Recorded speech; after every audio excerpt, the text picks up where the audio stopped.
Hi everybody and welcome to the video and live streaming show. I'm John Lacey and I'm joined as always by Sam Proof. Today on the show, we've got a very special guest that we'll introduce you to in a moment, but we're talking all about virtual facilitation and making it fun and engaging today with some of the tools and technologies that certainly Sam and I really enjoy using, and a few that are probably quite new to us as well. But let us know in the chat where you happen to be watching from, and I'm forever trying to make this thing happen, so indulge me. If you're watching live, go hashtag Team Live, and if you're watching the replay later on, hashtag Team Replay. But Sam, how has your week been? I suspect it's been another busy one. Yeah, it's a cat-filled week this time around. We had two fosters that we had pulled from separate shelters, and then miraculously last week a cat just wandered into our backyard that was a complete stray, and then so that cat's over here.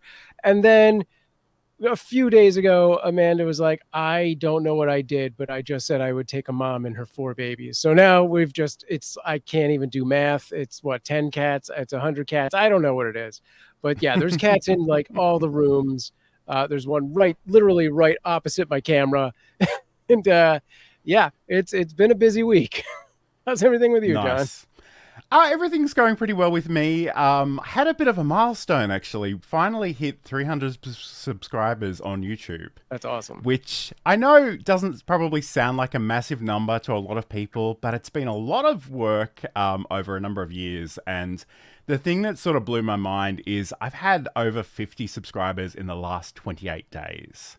So it's starting to pick up in a way that it hasn't for the longest time. And I guess in some ways I want to say thank you to anybody who happens to be subscribed to the Learn live streaming channel over on YouTube. But also, if you're out there doing the thing, like just try to have some patience, because it will take off eventually if you commit to it and try to be consistent. So thank you very much to Tatiana Teachers, who's watching over on YouTube. We'll just check in with the chats before we introduce our guest, although a lot of these comments are actually from our guests. So let's just pop over to that, and I've got to press a few buttons to make this all happen. But here we go.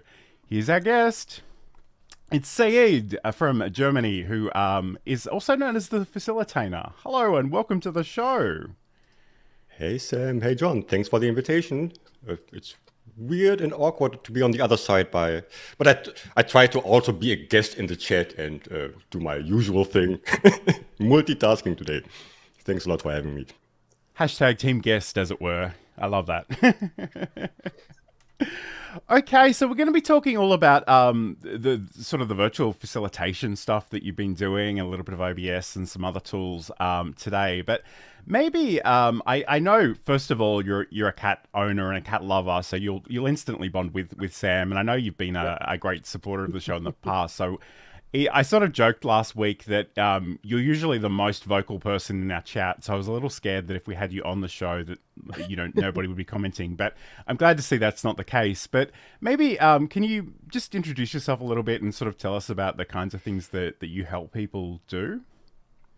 Yeah, sure, I will try at least. So I'm Said. I'm from Germany, and just if you wondered what's wrong with his face, it's 1 a.m. And I've tried to stay awake, so please forgive me. And yeah, I call myself a facilitator, as you already said, because I like puns and I like to have fun also when it comes to work. So when facilitating workshops, for example, or in any meeting, I always try to have something entertaining, because just because it's work, it doesn't have to be like dull and boring and I don't know what. So I'm always having entertainment factors, and I help others to create these kind of setups and these kind of meetings and these kind of workshops, trainings, especially virtually. So if you do anything that's remote over Zoom or any other tool, video conferencing tool, so I'm the guy you can talk to, who can help you to bring a little bit of professional entertainment and engagement into your meetings and gatherings. So that's my passion and my profession. Absolutely. And I must admit, Tatiana, has a question, and I think I've kind of ruined the surprise a little bit because I had something going on OBS we'll get to later. But if you're a cat person, if you're a dog person, hold that thought because we will definitely revisit that in a second. But I guess you know, on LinkedIn, I see a lot of people in this facilitation space, and I it's not something that I'm really entrenched in. So I'm kind of curious, like, what kind of things are you facilitating? Are they training sessions, meetings? What does that actually look like? Yeah, so usually it's more of a mixture of a workshop. So when you work together to create some outcome and trainings. So that's what I do personally, but facilitation in general is just, if you want to keep it simple, it's like workshopping, for example, right? So that would be something that you understand as facilitating and just guiding people to get to an outcome.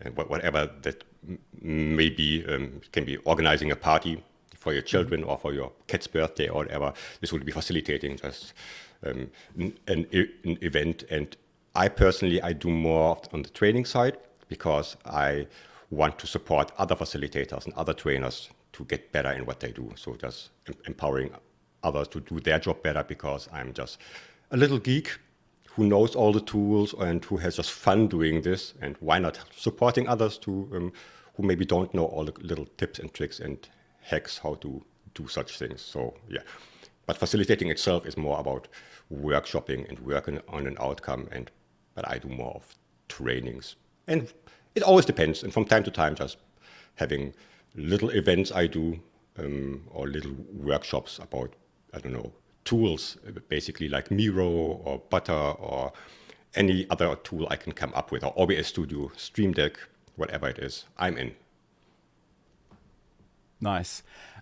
So I guess one thing I do wonder about, like in terms of making these things fun, and you know, I think we've all experienced the pain of being in a session with somebody who has 30,000 words on a PowerPoint slide and just reads them out completely monotone.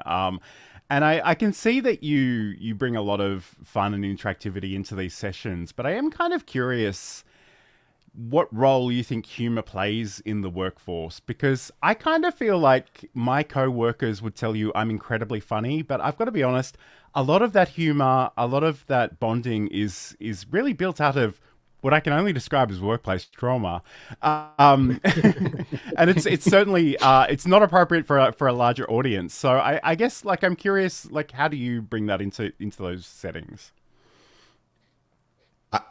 I'm not saying you have to tell jokes in a meeting, so that's totally not the point. So being like funny on purpose, my point is just we are still humans, and just because something happens in a Zoom call, we don't have to. I want to quote Sam Proof here: wear a monocle and a bow tie, right? So while trying to be overly serious, we're still humans. We can still laugh. We still have emotions somehow, and we still like to have fun with each other. But just because somebody is sharing PowerPoint, we don't just switch off our emotions and be kind of a robot. It's more about being authentic, although it is work. And I think we all know if you do something that while you are having fun, I think starting something, it doesn't matter what it is, with passion and with fun, the outcome is always better. The time flies. It doesn't feel like work, and that's the point. So just rather than being funny, I don't know if there's somebody on stage or in a Zoom call who tries to have something like a stand-up comedy show. No, that's not why I'm here, right? But if you throw in a pun from time to time, or if you can laugh about yourself, if you misspell something, or I don't know, that's what I'm talking about. To just being more of humorous in general, and capable of having fun and enjoying the moment. And there are ways you can support this. I mean, sometimes we are like little kids. Sometimes, right? When there's a little playful element somewhere, gamification. It doesn't matter what it is. Oh, this is cool. Let me join. And especially with all this Zoom fatigue nowadays, if you have like 20 Zoom meetings a day, or I don't know, 10 hours in a Zoom marathon, I think you really appreciate when it's a little bit different, when it's not sharing slides, when there is somebody who is not just talking down to you or having a monologue for 60 minutes straight. So yeah. Sure, that makes total sense. And I must admit, I get the feeling for Sam, it's probably, I don't know if you've ever had like a corporate job in that sense, have you? Oh yeah. I mean, even the startups, like it's still a corporate job, but you know, there was a lot less Zoom before the whole COVID thing, and then when that happened, we were already, you know, a digital company, so in a lot of ways,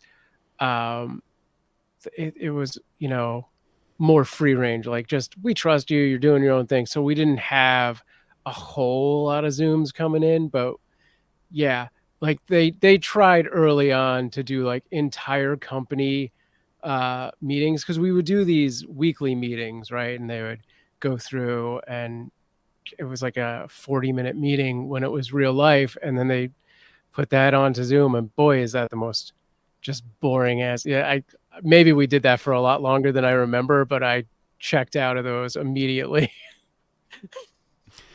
Sure, and I guess I'd be really curious to hear Tatiana's thoughts on this too. But as an introvert who feels very time poor, I kind of want people to get to their point really, really quickly. Yeah. And one of the most excruciating things for me is these sort of forced bonding activities, or, you know, what color crayon would you be? And all these things that they just make me roll my eyes to the point where I'm like something out of The Exorcist. So I'm curious, like, we're going to talk about engagement in more detail later on, but I guess how do you think about engagement generally, Saeed? So engagement in general is a great thing, but I totally agree if it's something, first of all, you had like a million times, or you can just, they're called icebreakers, right? So it's like in the play. See, my cats are fighting. It's in the playbook of facilitation. Yeah, you start with some kind of icebreaker, and there are the classical ones, something like, yeah, you have to tell like 2 truths and 1 lie about yourself, and the rest has to guess. And then you are under pressure to, oh my God, I have to think about 3 things, and one of them has to be a lie. And my life is so boring. I don't know 2 things I want to share with random people, and so on. So yeah, this can be very cringe, you know, when I'm forced to have this artificial bonding with somebody. As you said, I don't like it either. But on the other hand, I also think, what's the purpose of it? If it has a purpose. So if you say, okay, we will do which crayon are you? And they say, yeah, I'm always yellow. Then moving on to the next activity. Yeah, what's the point about the crayon thing, right? But if it's about, I don't know, the whole workshop is about colors and creativity. Yeah, probably, you know, you can build a bridge from this activity to whatever comes next. So is this a segue to something? Or is it just a standalone activity, and then I don't care what your answer is, to be honest. You can be red, green, blue. We will move on to the next slide. Then just leave it. It doesn't make any sense. Right. But yeah, use it purposeful. And there are people who do this in an awesome way. So they know which activities make sense in which group, and they have it all figured out to, okay, in this workshop, I will choose this activity because at the end, it will close a loop to something, right? So it's a whole picture, but yeah, I totally agree about let me look on the list and then, or throw a dart, and then this is the activity we will do today, and have fun and bond, and you have 2 minutes, and you will be in breakout rooms and come back as friends. And, you know, I guess the other thing is that I really don't enjoy is the breakout rooms. It's like, here, we're going to throw you in a room with 3 or 4 other complete strangers and talk about yourselves. It's like, yes, I never want to do that, but thank you. Yeah, we had this thing that was like a virtual coffee, and it was like some Slack plugin that would randomly pair you up with some other person in the company. And I was like, okay. I think I did it once, and I was like, I don't need to do that again because I have nothing to talk about with Bill from accounting. Like, we're good. And God forbid somebody from management is the random person. Right. So, Absolutely. Yeah. Okay, so this is the video and live streaming show. We're going to come back and talk a little bit more about one of our favorite tools, OBS Studio, in just a moment. we are constantly training our cats every interaction that we have with them. So when Johan would get on my counter before, this is 10 years ago, before I was the cat expert that I am now, Johan would jump on the counter. What was the first thing I did? I'd say his name, Johan. He loves that. That's a reward for him. He said, you just said my name. I would go over to him and I talk to him, be like, you can't be on the counter. Johan loves when I talk to him. Ding, that's another reward for Johan. I'd pick him up and put him on the ground, but I didn't want him to think I was mad at him. So when I'd pick him up very nicely and kiss him on the head and say, I love you, but you can't be here. I'd put him on the ground. I had just done 3 things that rewarded him for being on the counter. So I was encouraging him to continue doing that. And that's a segment from Sam's podcast, Just Kidding Around, which you can learn more about over at cuteavalanche.com. Today we're talking to Saeed, the facilitator, about how we can make these sessions more engaging, some of the tech and tools that we can use, and really just make sure that we keep our audience engaged and participating in whatever we happen to be doing in those virtual spaces. Just want to check in with the chat before we continue. Business Growth Ready over on YouTube says using humor and feeling can help. However, I'm more like Spock. Illogical, just give me the data. And Tatiana says, I like to make sure the activities tie into the content. I also make sure I'm creating activities that are for introverts and extroverts. I love that. Yes. That's great. And CG is saying hello. So great to have your company today, CG. And also Business Growth Ready is noting that Tatiana was recently with Katie on a Ecamm Live session, which was awesome to see. Okay, so, and it's a bit of a running joke that we have feelings about Ecamm Live, but there's nothing wrong with Ecamm Live. I just don't own a Mac.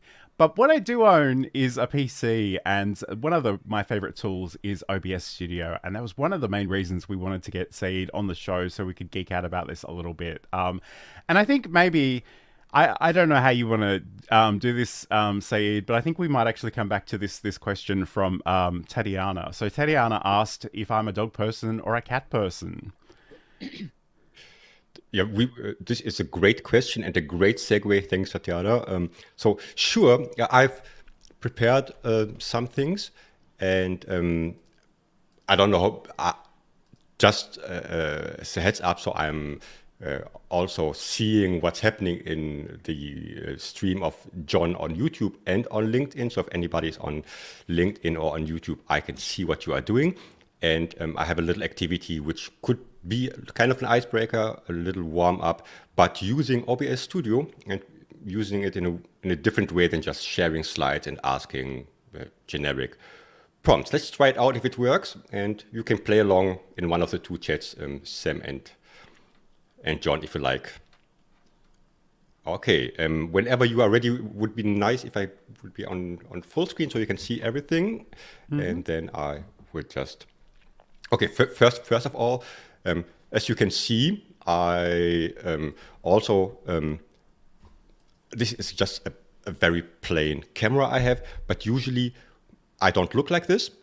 Not my face, I mean more my camera view. Usually I look something like this. So even when I am hosting something in a Zoom call or in Buttercall or whichever tool you would like to use, this is my view, so having it a little bit branded. However, this was not the question. The question is, I have 3 questions for you, and please use the chats and use emojis. That's are the instructions. Use emojis in the chat. And my question is, let's start with the first one. Is this the first time you joined John and Sam's show? Please give me a thumbs up emoji, not a reaction in the chat. So if this is not if you already joined someday, give me a thumbs up. And if this is the first time you are joining live, give me a thumbs down. And then hopefully some magical things should happen. But because of the delay, I have to fill up the time. Oh, we can see it in my background. I can see a lot of thumbs up. I can see 1 thumbs down. So we have 1 new viewer in the audience, but the rest already joined in the past. Awesome. Okay. So that new viewer is actually Sam. So I think he may have misunderstood the question. I've never been in Yeah, John's stream during the thing, so That is true. he's right. He's right. Technically, he's right. He never watched your stream. Why should he? This is okay. But I was first thinking, okay, maybe he didn't get it or I didn't explain it correctly. But okay, let's move on to the second question. And my second question is, have you ever used a virtual camera in a meeting, not in a live stream, but in a meeting like in Zoom or elsewhere? If you have, please look for a camera icon and type it in the chat. And if you never haven't and you're a little bit old school, then use a VHS cassette. Just look for cassette or VHS or something similar, and you can see your reactions in the background. So I could see them in the chat if I like, but I like visuals. And also, that's what I meant before. I don't mean it in a negative way, but we become childlike, not childish. We become childlike when it gets to something that's new, that maybe you haven't used in this way. You don't have to talk to me. I wouldn't hear you in the first place, but you don't have to talk to me. I just see your reactions. And now I know, okay, as far as I can see, each and every one of you in the audience has already used a virtual camera in a tool like Zoom, right? And now the most important question. I mean, we are here on a live stream with Sam Proof, and let's figure it out. Are you Team Cat? Then look for one of the many cat icons in the chat of your choice. And if you are Team Dog, then look for a dog icon in the chat. I can see some poodles. I can see, I cannot spot a cat yet, but I blame it on the delay. There we are. I see some tigers, I see some cats, and I would say Team Cat 1.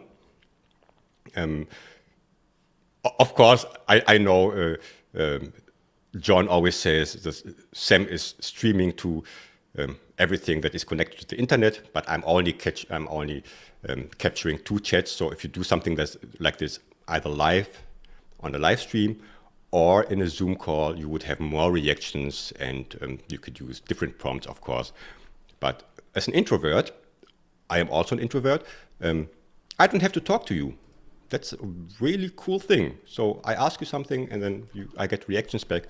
That's totally nice. This will not change the outcome of today's session or anything, but now we had a little icebreaker, and we know who is Team Cat, who is Team Dog, who is a first-time viewer, and whoever used a virtual camera in one of his or her meetings. So there's that. So cool.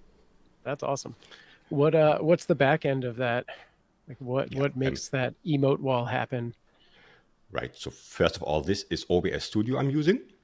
So I know Ecamm hate. It also works in Ecamm, everything I will be explaining, but I just don't have the budget for what comes with it, a whole Mac, right? So that's the only point why I'm not using it.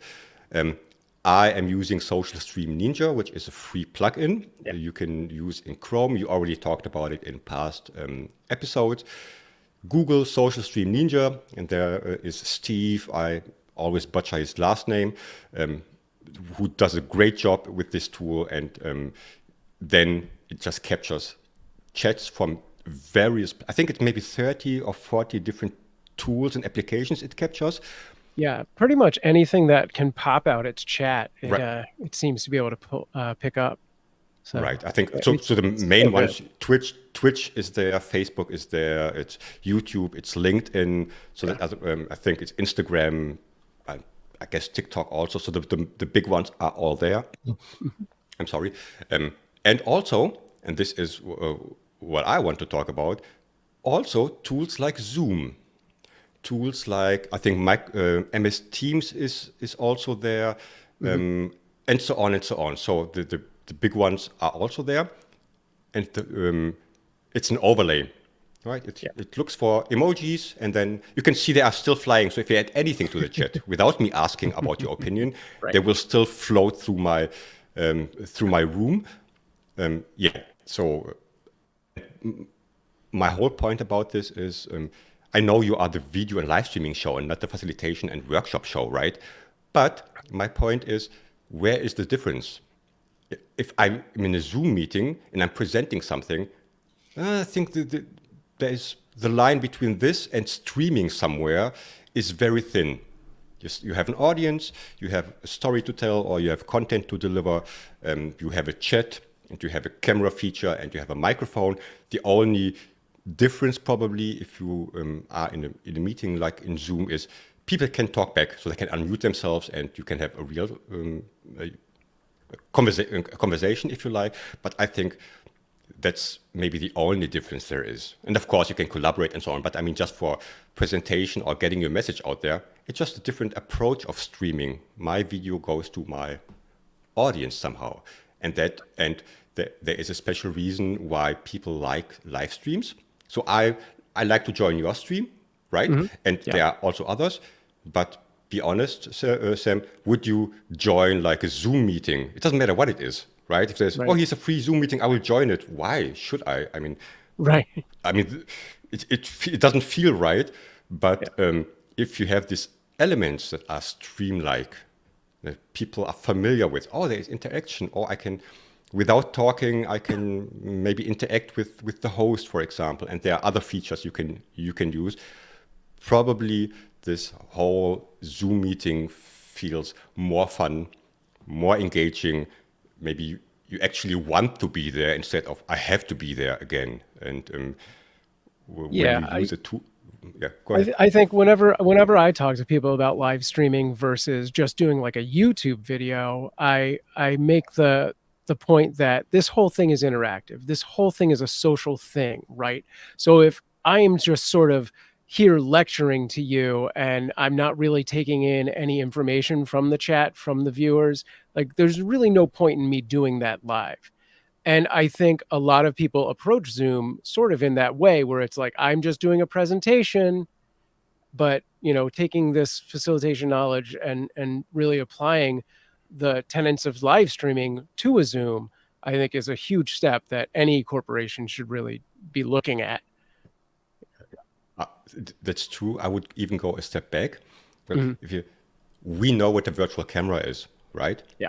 And we shouldn't assume everybody knows this. You know, people That's just true. join a Zoom call and they turn on their camera and their microphone, and then here we go, business as usual. So many people are surprised when I do my trainings or my workshops or when I do like my content on LinkedIn. How did you add your logo to your camera? This is, yep. We laugh about it because we do it every day, right? And yeah, it's just 2 clicks and then you add it and then it's there. But people don't know that you can have this virtual camera thing that's out there that people use, and they can add stuff to it, that you can improve the quality of how your camera looks. You can, simple things I always say in the chat when I'm in the audience, just cropping your camera a little bit, right? So that you don't see your whole kitchen, for example, or that you are centered in the middle, start small, and you don't need a fancy camera for it. Any camera can do it, and you can add improvements on the software side and so on. So just saying, I don't know how old OBS is. I don't know when they started, or virtual camera in general. It was pre-pandemic, way pre-pandemic, and it was a geeky thing streamers used to use. But now it's mainstream, but people don't know. And if you have a meeting with somebody, suddenly pops up something like I don't know. I have. Let me just look for something. I can show something here. Oh, did that work? I just typed it in the Zoom chat. Where did this come from? And and then there are more. I think there's more attention. I don't know what happens next. Let me watch. Or there are things floating around. Or let me. I will pay patience. I will maybe have more focus on what's happening on the screen rather than reading my emails or being on Facebook or painting my toenails or whatever people do when they have their camera off. So just little things. Right on. I'm glad you brought that up because we were talking about Social Stream Ninja, and that is one of the other features that Social Stream Ninja is very useful for, which is highlighting the chat. It actually does a few other features. You can do an entire automation queue of chat and stuff like that. You can customize the way that this looks. So if you are representing a brand. It can be brand colors or even change the shape of it, add icons and things like that. Yes, and I actually And I did realize that. no one can see me right now because my camera is Yeah, glitching Ghost. really, really badly. But hopefully, I just wanted to jump in though because the virtual camera, and yes, there is a version of this in Ecamm Live too. So if you've got a Mac, by all means, you can explore that as well. But for me, like I think streaming has this connotation with young people playing games, and it certainly is that. But I think there are lots of opportunities for people who are having meetings, who are having sales calls to, maybe think about the branding that they're actually sharing, whether it's one-to-one or one-to-many, there's all kinds of opportunities, and it's actually not that difficult to get started. So I sort of encourage people to think about that. But I am kind of curious because I know even on a platform like LinkedIn, I know there are certain people that are very, very wary of this software, no matter how many times I try to explain it to them or how easy I try to make the experience. I'm just curious, do you find people have a lot of resistance when you show them this approach? Sorry, pardon me. I actually do, like I said, I train people who are absolutely beginners. So we start with the installing process, right? So here's where you download it, and so on and so on. It's just intimidating as long as you don't know where to start, right? So I think that's more of the point. And also, what content do you consume? If I watch like Fortnite live streams and I see all these things going on, so, oh my God, this is so much. I will never be able to create all these things, but you don't have to. That's the point. Why do you want to add like 20 layers of animations and changing cameras and so on? My approach is always, the first thing we do is we install the thing. We have one scene which is already there. You don't even need to edit, right? We add a source, which is your camera. The most tricky thing about it is adding your camera. That's, in my opinion, and it's the most important thing. And then once you have done this, I think half of it, you can check this off. Okay, my camera is there. Now I can connect it to Zoom. And you don't see any difference, right? If I use my raw camera or the virtual camera, but I got it running. The second step is, okay, let's crop it a little bit. See, if you're sitting like this, or I don't know, or let's crop it a little bit, let's center ourselves, let's remove all the headspace, and so that we look professional and we can look into the camera and so on, okay? And once people realize, oh, this looks much better, and all I had to do is just hold the Alt key and do this, and then zoom it a little bit, that's it, okay? And I think that's when people get curious, okay, what else is there? Okay, and then I will go through in little steps, incrementally, and now let's add our logo, right? This one, because you are a freelancer, or you are, I don't know, whatever you do, let's brand it, and we add our company logo, or we add whatever it is. And that's where it starts to make sense. Oh, it's just, I can drag and drop an image, and then it's there. All I have to do is resize it a little bit. Okay, moving on, let's add a background. Right, so you can see it's my corporate colors. For me, for example, it's just having a wallpaper somewhere, 16 by 9, add it there, lock it. You don't even have to resize it or do anything with it. Done. And after you have the camera, it only takes like minutes to add images. And the rest is, I always compare it to, if you can handle PowerPoint. Of course, it's not the same, right? But you add elements to PowerPoint, you arrange them somehow, you create slides and text and so on. Yeah, it's similar to that. My whole point is, just don't look at what others can do. I also, when I share content, I start with the very, very exciting things like, okay, emote wall in the background. Yeah, because I'm showing off and I'm showcasing things. But that's not what you need to begin with. Start somewhere where you feel comfortable. Do your first 2 Zoom calls, where you just have your camera cropped a little bit, and you have this little logo at the top left that nobody will notice, but you know it's there and you are proud of yourself. And then once you get comfortable with it, next time add a lower third, and then add a second scene where you can switch between lower third, no lower third. So it's just like everything else in life, you don't start with doing everything at once. Right. Right. So that's, I think, if you do it like this, do something small and then be proud of yourself, try it for a week. And I realize, when I do longer trainings, it's like one session a week. And I explain to you today, okay, these are the sources you can add, or you can add an image, or you can add a video. Till next week, people have already tried out so many things. Oh, I tried out a video and it pops up, and I have done, I added a QR code, and so they are animated to find out what else is possible once you get the first percentage of it going. So yeah, the resistance is still there with everything. I think every new tool you don't know is so many buttons. Yeah, you only need 3. Plus, select, and then size it a little bit. Start there. Yeah, absolutely. And I think in some ways, like, you do have to negotiate, like, you have to keep people excited enough about the product. And I love that you're just looking around at the lack of my camera right now. It's hilarious. But I guess you need to encourage people to be excited about the prospect, but not overwhelm them with too much detail. I think that's really important. We're going to take a quick break. I'm going to see if I can find another camera. Sam will take over for a little bit. But essentially, I think next, let's talk about the Stream Deck, because I know that's a tool that we all love. And, just some of the other tools that you like to incorporate into your facilitation. So we'll be back in just a moment. When we wrote the LinkedIn branding book, Michelle Griffin and I, when we wrote that together, we started with mindset. And in that, we came up with almost 28 fears of why people don't want to put themselves out there. And that fear is really real for people and holds them back in so many ways. And introverts and extroverts, and it doesn't matter whether you're a CEO or back at the beginning, it's been really interesting. And we started with it because we figured if you can't get in that right mindset, the rest of it doesn't happen. And, people were like, mindset, branding, how do those two things go together?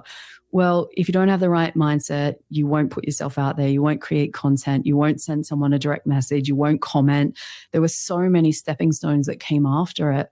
And so it's probably the most popular chapter in the whole book that people always comment on. They always can see themselves in some of those fears, and we've all got them. I still have them. I'm worried that people are judging me just like everybody else.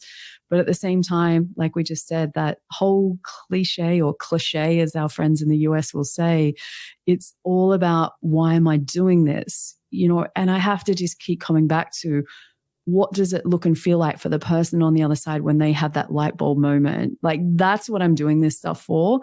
And if I can keep focused on that, the rest of it will sort itself out. But for others, when you're still trying to figure out what is that thing, it becomes around, what are people thinking, and what are they going to judge me, and what are they going to say about whatever I post? And honestly, no one cares.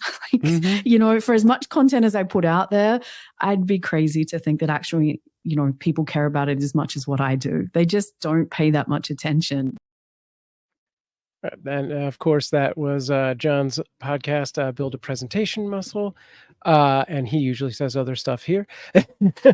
And so we just talked about our favorite piece of software when it comes to live streaming, which is OBS Studio. So it's only natural that we move on to our favorite piece of tech or hardware, which is, of course, the Stream Deck. We've talked about this in several different shows. I have one of the earlier models of the Stream Deck with about 15 buttons on it. They've made a smaller version, a larger version, a pedal version, and a bunch of other products. How do you use your Stream Deck? What do you do with it? Which one do you have? Just trying to figure out in which order I should answer. But let's start with which ones do I have. So I have this one, which is the Stream Deck Plus, and I should dedust it someday. But it's the one with the knobs. I think it's the latest model they brought out, and I bought it last year on public holiday, Black Friday. And then there is this one. I have the 32 button, which I'm actually using to do things for this stream, right? Yeah. And I also, because I teach others, I also have the one on my phone. You can get this one for free with 6 buttons if you are a Mac user. There must be an upside to being a Mac user, or you think for 14 days free trial, or you pay like $3 or so a month, and it's totally worth it. You can pay $3 and then cancel it if you don't like it. It's not even cafe au lait somewhere. You don't get anything for $3 today, right? So, right. And what do I use it for? What don't I use it for? So there are only few things. Let me rephrase this. I just need to detach my my other Stream Deck. There are so many use cases. Again, there's bias. If you have Stream Deck, I mean, it has stream in the name, right? So, oh, this is something for streaming. I'm not a Fortnite player, so why should I use something like this? But again, you don't know what you don't know.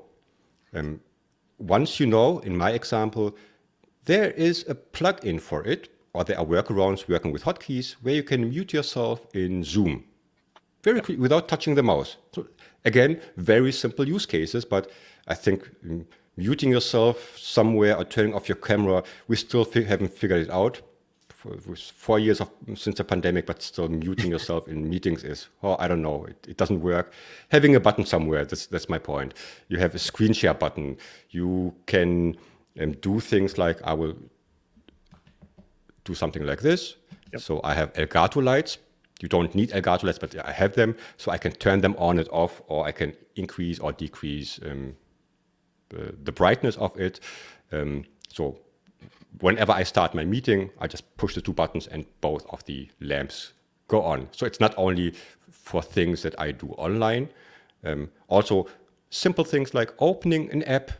You know, if I want to create just an example, I want opening LinkedIn, for example, and I have a button which is just a link to a website I added. It can be any website on the world, and I click it and it opens, or it can be my Notion dashboard if you use something like this, or it can be my Miro board, or it can be, I don't know, Sam Proof's YouTube channel that you have just on hotkey, for example. Right. So just getting away from thinking, okay, I'm not a streamer, and I'm also not, I don't produce videos or anything, or I don't do any fancy things. You just need to know what's possible. And if you scroll through the App Store, I think it's the name of the Elgato store, you will see, there is one for PowerPoint. Okay, next slide, previous slide, for example. There is one for Photoshop or whatever. There is one to turn your U lights on and off. There is one for Spotify, next track, and simple things like increasing my volume for my earphones, or my microphone, or whatever it is. So there are so many things. Usually there is no limit. And the very, very, very best thing is, if the tool that you are using is capable of handling hotkeys, control something to do something, right? You can add this hotkey to a key to make your life easier. It doesn't matter which tool it is. If you can control, alt, 77 and $sign, assign this to a key, and then you can make your life easier. You know, okay, this key does this, and even further. Multi-actions is my favorite thing ever. I can create a chain of things. First, open website so-and-so. Then press Control-N to create a new, whatever it is, instance, or create a new board or whatever. And then Control-S to save it. And then hotkey so-and-so to do something with it. And you can put them in chain. And at the end of the day, it's one button.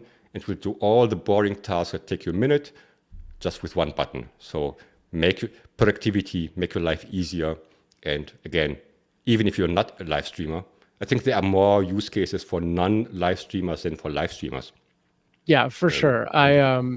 If there's something that you find that you're doing quite often, like repetitively, especially if it's got hotkeys involved, and even if it's like a series of tasks, like you can create Stream Deck routines with multi-functions to do some really awesome things. I used to go through every week. I would do a particular Snapchat show when I was working for Super League, and they're very methodical and organized, and you have it's a collab thing. So they've pulled all these clips, and they have here's the username, the title, the clip, and I was so I just go from editing software to spreadsheet to editing software to spreadsheet, and I copy and paste, and I could just make one button that did this whole 10-minute thing And I would just sit there and make sure it worked right. It would take a break, and then I hit the other button that would then shuffle all the gaps, and it's just amazing.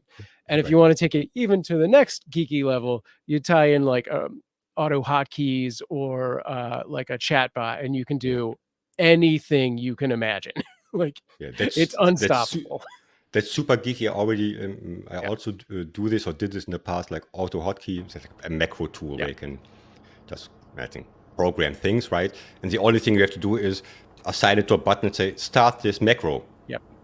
And then the macro does whatever it does on your PC or wherever you're using it. So this is very convenient. I want to give you one simple example.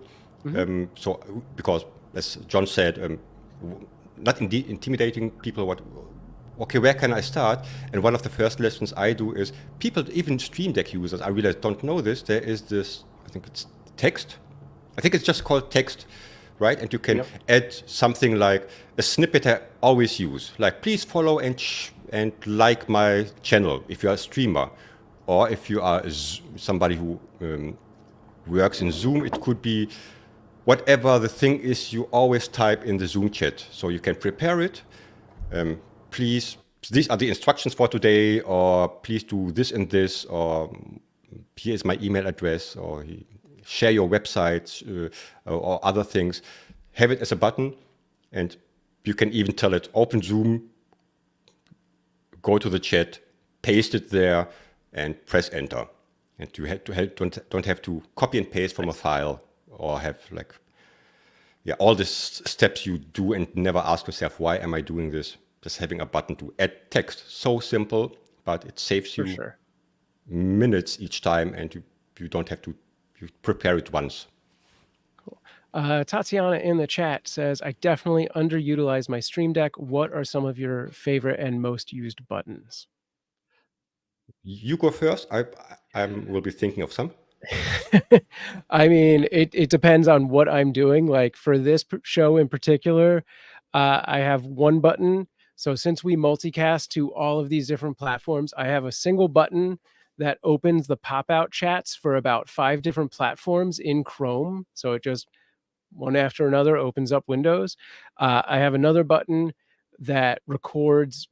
It hits all my record buttons. So I'm recording in horizontal and vertical in my OBS, and that's just one button that will start it and one button that'll stop it. Same button, it's a toggle. And that's great. For like the Kitten Camp stream, every morning I hit a good morning button, and this thing does like 30 different tasks, including turning off any playlist that may be playing or night vision cameras and switching to the day cameras. It pops a message on screen with a little like animation that goes across, and it drops a message in the chat. It also adds a marker to my Twitch timeline, which a lot of people don't even realize that you can do on Twitch. But it's super helpful if you need to go back and find something. So those are just a handful of my favorites. So many steps, one button, right? Yeah. So that's and for me, there are a lot of things, but one of my favorite thing is I cannot remember the name of the plugin, but I think it's Windows Size or something, or Windows Sizer. I don't know. I will have to look it up later. However, what it does is it places a certain window on a certain place on my desktop or on my monitor. I have 2 monitors. And let's say I want my Zoom window always to be in the top left, and then I want my show notes or whatever to be in the middle, and I want my OBS on the right screen exactly in this position, in this size. I open it, and then you can click on it and tell it, okay, capture position and size of this window.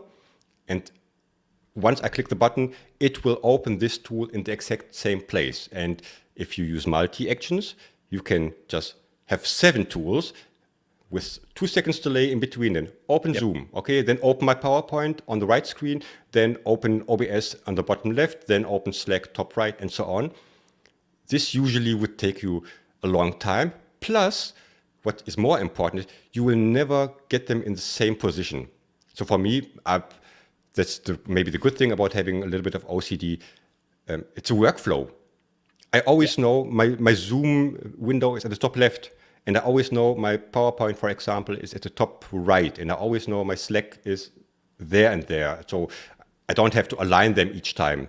And if I would join, like, let's say a Zoom meeting or in your case, start live stream, I press the pull up all my tools I need in the right position. It will take you literally 20 seconds to open 9 different tools, and you go grab a coffee, come back, and everything is prepared for you, and you can go live. So that's one of my favorite buttons, because it takes so much time to open different tools and align them and having them in the right position, and you memorize where they are, and it makes life easier if you don't have to look for them each time on a different spot. Yeah. That's awesome. I actually just bought a new monitor for the kitten cam, and every time we have 2 monitors, so every time I turn them off for nighttime, it shuffles all of the windows to the other monitor, and then in the morning I have to drag them overnight. And I hadn't had to do that before, so I'm like, now I have that. Now I know that I can do that. I'm going to do that. I think it's called something with window sizer or something, and just even a bow rider one, I think it is. So very, very I think useful. that is correct. I should say too, unfortunately, it doesn't look like I'm going to be back on camera today. So Saeed's going to do that joke for the rest of the show, but I do want to jump into the conversation periodically, so hopefully I won't be cutting too many of you off. But I guess the other thing that I love about the Stream Deck, I think Business Growth Ready sort of mentioned about using it within website design for content, is that text option and the ability to include characters that aren't readily available from my keyboard, like copyright and registered trademark and M- and N- and that kind of thing. But even just common text responses. Even in my day job, I swear I've saved probably 5 years of my life by having a button that says "Kind regards, John." They're just little things that you can sort of work with to sort of speed up your processes. But I guess the other thing too that I really enjoy is the OBS integration, specifically the ability to switch scenes. I know it sounds so obvious, but it's so much easier to press a button on a Stream Deck than it is to sort of worry about your keyboard, or and say it's just demonstrating it there beautifully, or even just click it with a mouse. In some ways, if you're doing a solo stream by yourself, you can do the entire production from a Stream Deck if you set up your scenes and sources ahead of time. So, I just wanted to touch on that briefly. We do love the Stream Deck, and I feel like we could talk about it forever. But Saeed, I was just wondering if maybe you could touch upon some of the other tools that you like to use in terms of, I guess, Miro and Butter specifically. Can you tell us about those? This other two I would have mentioned voluntarily. So there is Butter. If you never heard of Butter, you're missing out. I don't mean the spread, I mean the tool. It's butter.us. And I would say it's something like Zoom, but it's not. It's a video conferencing platform, and it is created, that's their claim, it's created with facilitators in mind. And of course, you have also video and audio, but what you also have is there are a lot of integrations inside of this. So you can have a poll, you can have a word cloud, you can. There's a really nice chat you can use. It has. It's different from the other tools when it comes to reactions, little flashcards that you can use for as conversation starters, for example. You don't need to screen share a PowerPoint. You can integrate it into the tool. So it's not screen sharing, it's actually inside of the tool, and so on and so forth. So if you haven't, you can use it for free. So I'm not, full disclosure, I'm not paid by anybody. I just like the tool. Try it out. And again, this is something, if I invite somebody to a Butter meeting instead of a Zoom meeting, it's always, wow, what's that? Because it looks different. It has rounded corners for the cameras, and the background is yellow, and the reactions are super fun to use. And there is no Butter fatigue yet, but we have Zoom fatigue, right? So sometimes just switching the tool, even if it's the same boring meeting or the same content, but switching the tool is changing the wallpaper a little bit, right? So it looks fresh, people are excited, and try to explore all the new features. And of course, again, productivity, because you can prepare everything in advance. And once you start your meeting, the PowerPoint is already there. The Miro board is already attached to the meeting itself, and you've prepared questions for your audience. They're already there. You created a poll. It's already there. For other tools, you have to do things live, or you need plugins, or I don't know, other things. So that's why I like it, especially when you do collaboration and you want people to be active and engaged. So there are a lot of engaging elements. Does Social Stream Ninja pick up Butter Chat? That's the only thing that It does not yet, but I know Steve, sorry for butchering up the last name, says you can contact him if there's any tool he doesn't know about. So he will try to figure out how to do. I haven't done it yet because he's always super busy, as it seems. Yeah. But that would be a great thing to add there, and then there is no reason why not using it. But on the other hand, there are so many other tools out of the box. You don't have to be geeky. You don't have to have separate tools. It's just starting the tool. Everything is there out of the box. So that's the upside. And of course, Miro is one of my favorite favorite tools for collaboration or whiteboard, where people also usually use it to add sticky notes and exchange thoughts. But there are so many more things if you explore the possibilities. If you understand, I can install apps on it. I can install an app for Excel to integrate Excel sheets. I can combine it with Jira, or I can, add a YouTube video that plays live on the board if I want to, or I can do all the other things. But again, then you have to just explore the tool and see there are so many more things than just adding sticky notes. I mean, adding sticky notes to a Miro board is so 2023. You can up your game a little bit, be curious. Oh my God, I get a heart attack each time you speak.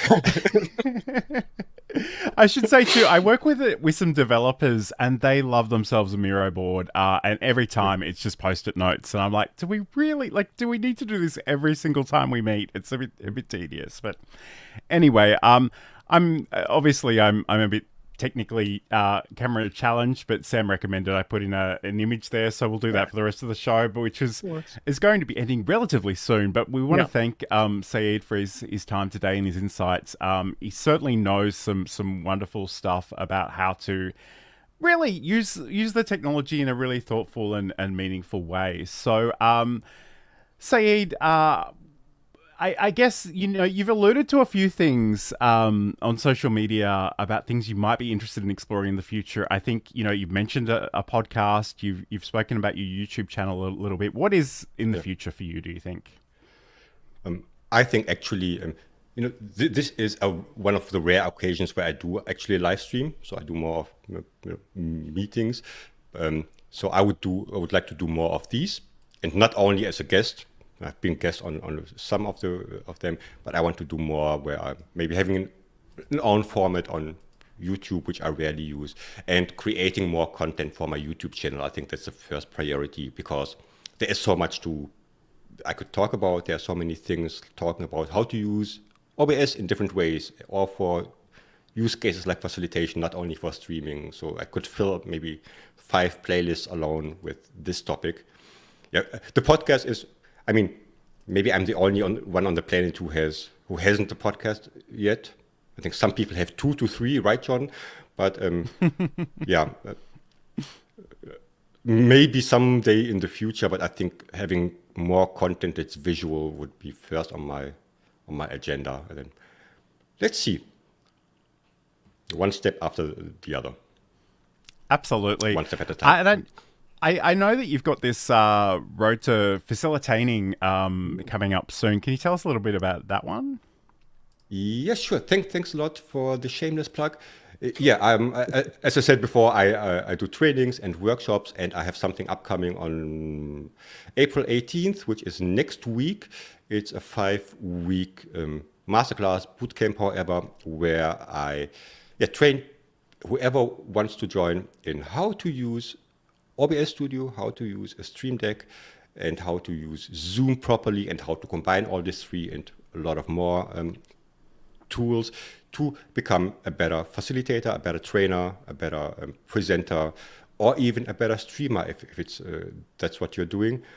Because, as I said in the beginning, it doesn't matter if you use them in Zoom or if you use them on YouTube or on Twitch.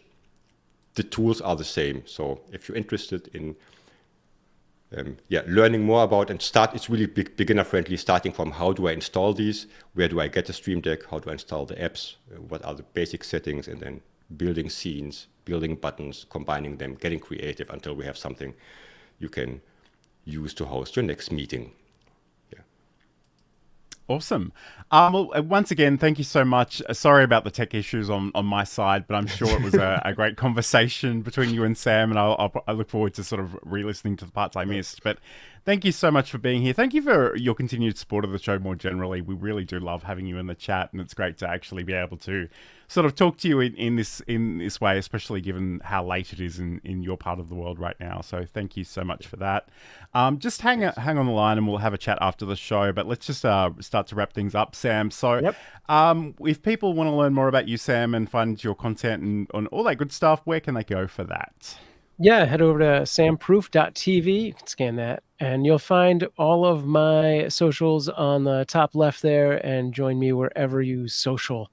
And if you didn't get enough cats this week, which there was a good amount, you can head over to cuteavalanche.com for our 24/7 kitten cam. There's multiples of them now on Twitch and YouTube's, and yeah, have a great week. And I would ask John to say where you can find him. I don't know if he's going to be able to do his graphics. Oh, yeah, look. Yes, I mean, the graphics are there. You can head over to johnlacey.com. That's where you can find the podcast and articles. And there are a whole bunch of social media links at the bottom of all those pages. But especially come and find me on YouTube at Learn Live Streaming, and also John Lacey over on LinkedIn. But thank you so much for your company. We've had some great stuff in the chat. Tatiana saying I have great audio coming through. John, so no worries. I should say there was a moment when I came back, I had to restart my whole computer because everything just went to hell. But I tried using another webcam, and it's the bane of my existence that webcams actually have microphones built into some of them, because it immediately defaults to the worst audio imaginable. But anyway, that's a rant for a whole other time. But thank you so much for your company today. And again, for your indulgence as we have some tech, well, I have some tech glitches. But have a great weekend. Have a great week. We'll talk to you again next week. So just remember to subscribe and like wherever you happen to be watching this for more content in the future. And we'll talk to you again